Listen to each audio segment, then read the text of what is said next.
After Hanuman, definitely I've turned a lot spiritual, a lot inward, devotional. It is a 360 movement for me. I heard a lot of scripts, but when I heard this, okay, this is what I would be doing even if Hanuman becomes...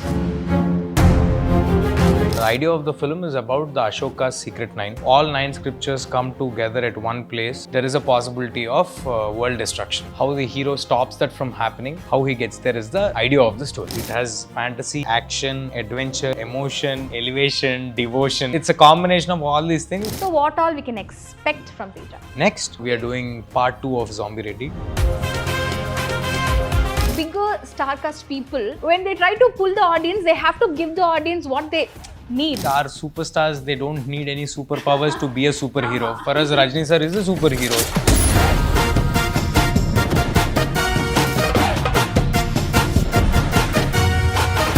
So, Innikku we have Telugu superstar, upcoming superstar I might say, and already you've given a lot of good films for us. We have Teja with us.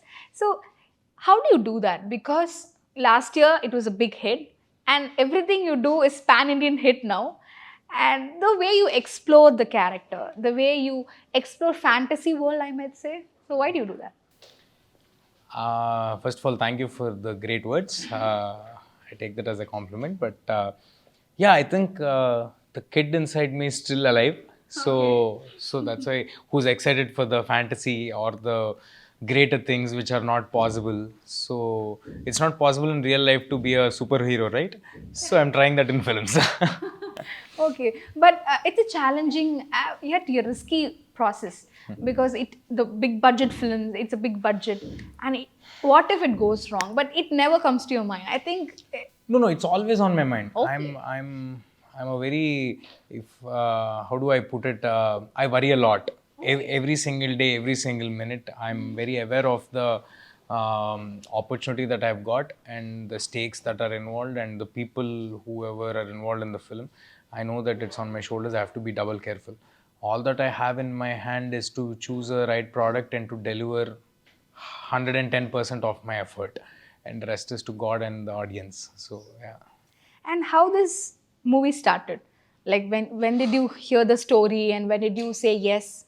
This film came to me after we finished the shooting of HANU-MAN, but we didn't release HANU-MAN yet.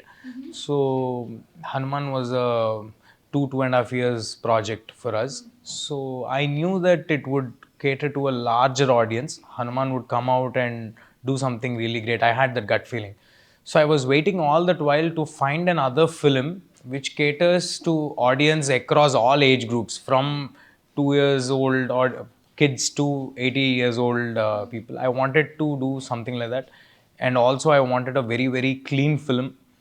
And I wanted a film which had a USP for audience to come to the theater other than the star cast. Okay. So that is when I heard a lot of scripts while making of HANU-MAN, but I didn't get into anything. But when I heard this, even before the release of HANU-MAN only, I felt that, okay, this is what I would be doing even if HANU-MAN becomes a huge hit or whatever. And that's what has happened. And I landed up in this film. Yeah. Okay. And what made you feel that this movie will work for you? It's not about me. I personally, when I listen to a script or when I'm doing a film, I usually think about if the audience are excited to come to the theater. That's my first priority. It's never about how I look or how I want to shape my career. That is not the priority for me. I want to entertain the audience. That is the first and foremost thing. I want to do a very clean film. Where people can take their kids and their parents also and watch the film together.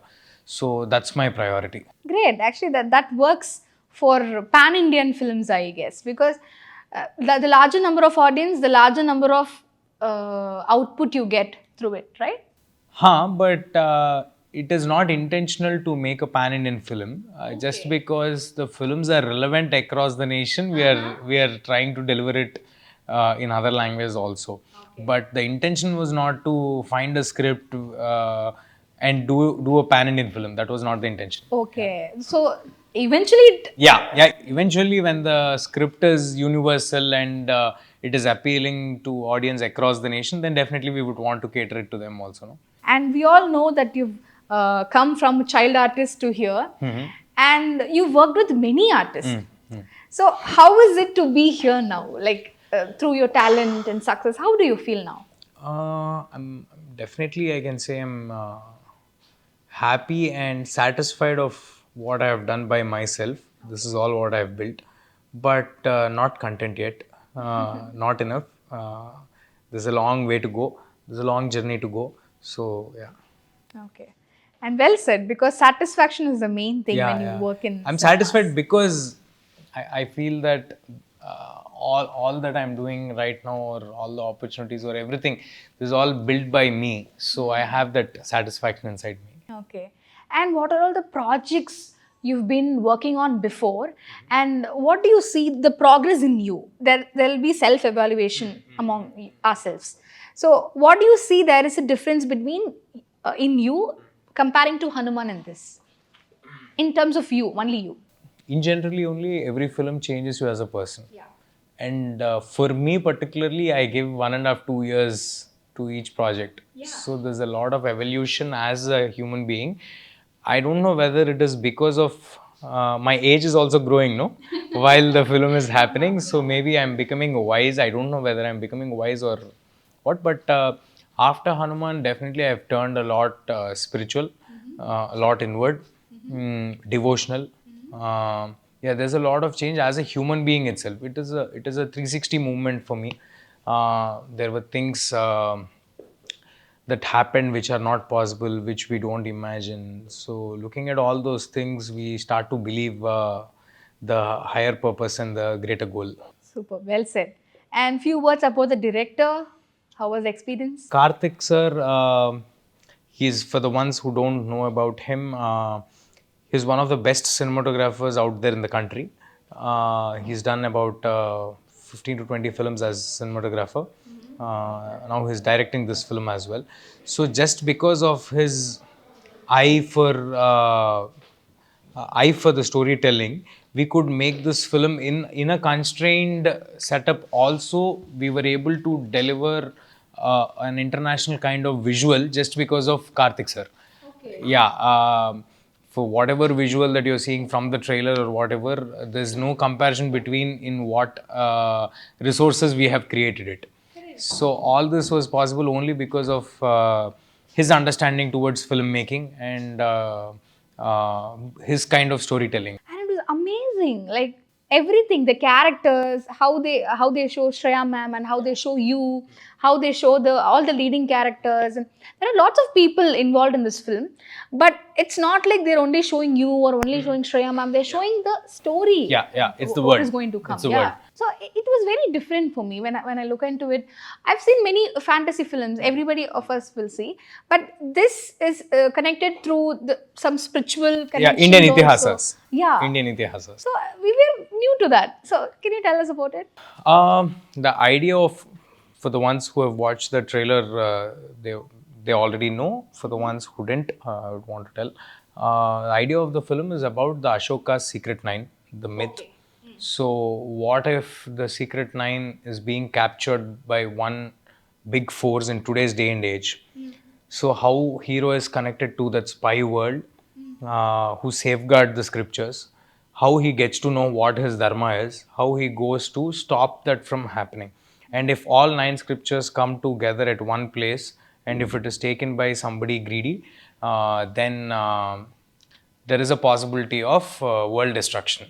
So how the hero stops that from happening, and what answers are already there in our itihasas. Thousands of years ago itself, they have put answers in our itihasas to fight anything catastrophic happening. Okay. So how does hero get to know about that, and how he gets there is the idea of the story. Great.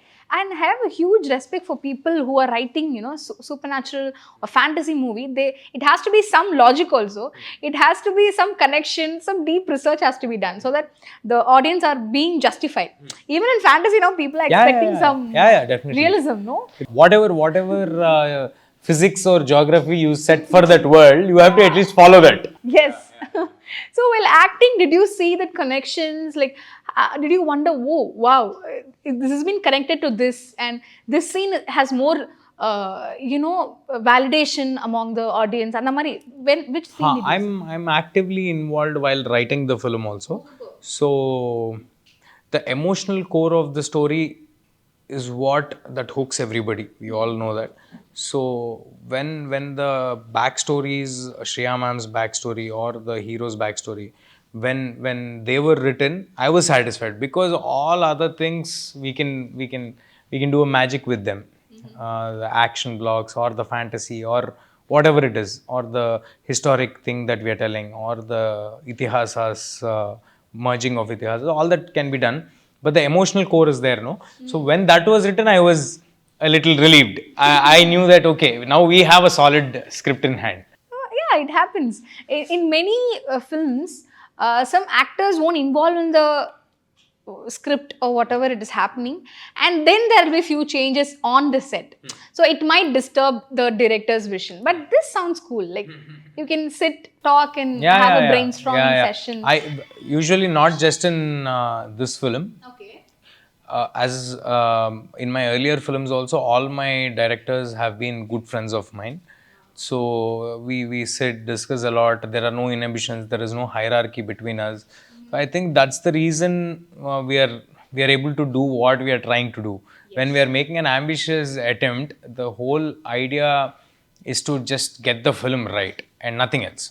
Yes. No hierarchies, no egos. That's reflected in the trailer actually, because it was really good for a film where the star cast is also good, and the cinematography or the Tamil when they the dubbed thing also is very accurate. Is it It was not so in some movies, it will be very different from Hindi to Telugu to Malayalam version. Malayalam version is so many different things happening there. So this sounds good actually. How did you guys plan this dubbing sessions?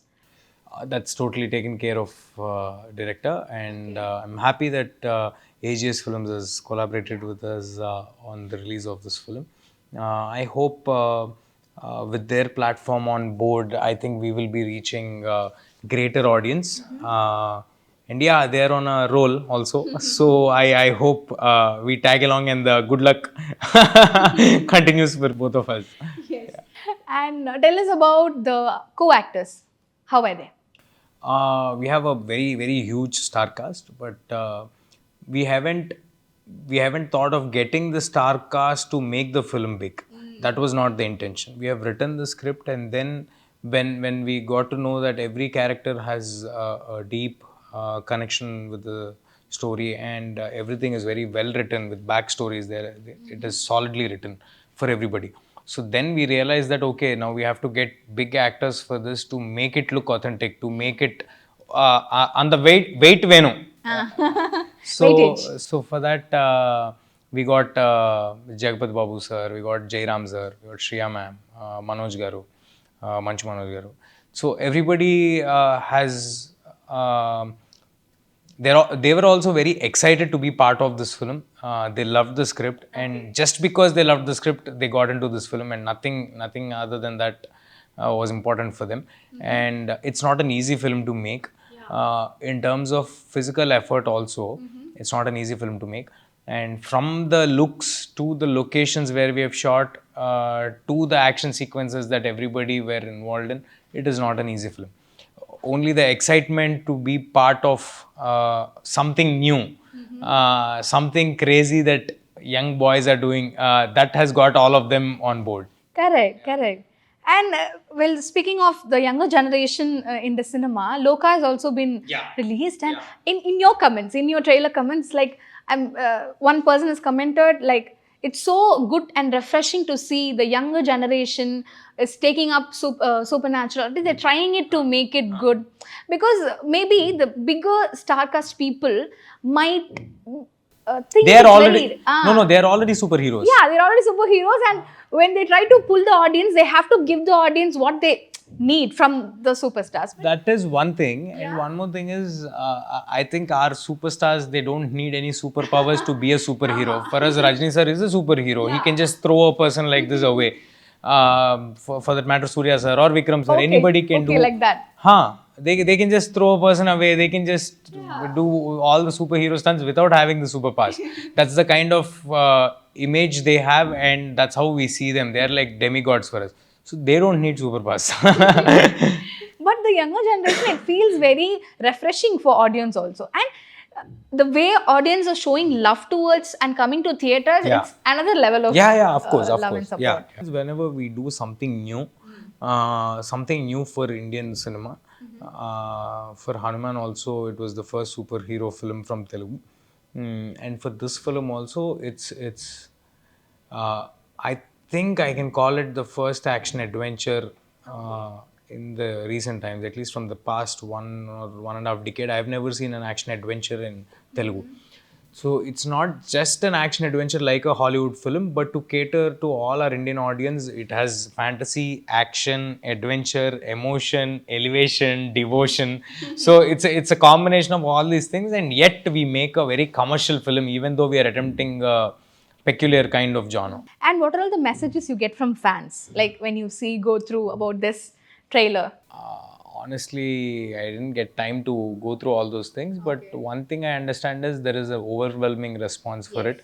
So it's just an overview of the whole thing. I didn't go into the detail because release time is usually like that. We keep running from place to place and promoting the film. It's all about taking the film to larger audience and not concentrating on what exactly one person is trying to say. But I'm very happy with the kind of love all the audience shower with, and also whenever somebody new to the film industry or somebody ambitious is trying to do something new, I think there's a lot of positivity that comes along the way, and that is what encourages us to do what we are doing. This film needs the fantasy movie nale music is really important. It elevates the whole film. So tell us about the music director in the film. Hari sir is the music director of this film. He has done HANU-MAN earlier. He'll be one of the greatest music directors in Indian cinema. There's no two ways about it. For HANU-MAN also, there's a lot of contribution from Hari sir's side in terms of for the success of HANU-MAN, there's a lot of contribution from Hari sir's side. And for this film also, he's doing magic. So every time you watch an elevation scene, it's like you have goosebumps. That is the kind of music he's delivering. And I'm very happy to collaborate with him for the second time and hoping for more in future. And speaking about this film and the earlier film of yours, HANU-MAN, so I assume that you're a very explorative person. Like, you like to explore scripts. Not only this film, even if a love film comes, you're watching the script, you're reading the script and choosing it. So what all we can expect from Teja? Next? Yeah. I'm doing a sequel for my earlier film called 𝗬𝗶𝗽. So we are doing part 2 of 𝗬𝗶𝗽. Wow. That will be a full-on fun film, full-on comedy. So yeah, that's there in the pipeline. And Tamil audience, we like the "Oh Baby" your character, because we've seen lots of movies of yours, but that remains very close to us. So how was the experience in the film? I loved it. After being a child actor, I had a solid gap of 10, not even 10, maybe 12, 13 years of gap. Okay. And then I was exploring for opportunities. I was going from office to office, giving auditions. I couldn't get a lead role chance. There were many opportunities that were almost materialized and then suddenly stopped. Everything had its own reasons. But when I got opportunity in 𝗬𝗶𝗽, when I've seen it's a Korean remake originally. Yeah. So when I've seen the original film, I loved it. I didn't even know who the lead role was. Okay. So by then already Samantha Garu was fixed, but I didn't know that. They just asked me to watch the film. So I watched the film, so I didn't realize whether they're asking me for that boyfriend thing or the grandson thing, because I don't know who the lead role is. So after watching the film, I felt fantastic, and somewhere subconsciously I felt, okay, if this film is is being done by a big star as the lead, I want to play the grandson character of, because that is the central point of the film, no? So You are for, her favorite. yeah, and for the grandson only she sacrificed and everything. So I wanted to play the character. By the end of watching the film, even before knowing that Samantha Garu was playing it, I said, I'm doing it. I loved the film. And then they told me that the star cast of the film, and they were very encouraging. Knowing that it was my comeback into films back again, Samantha Garu, Suresh sir, and People Media Factory, who produced this film, were also producers on that film. So all of them wanted to push me as much as possible, even though it was Samantha Garu's main film. She wanted to push me into the audience to get my due share of visibility. So they're really great. Yeah. Huge success for Mirai. Thank you so much for coming. Thank you. so Thank much. you.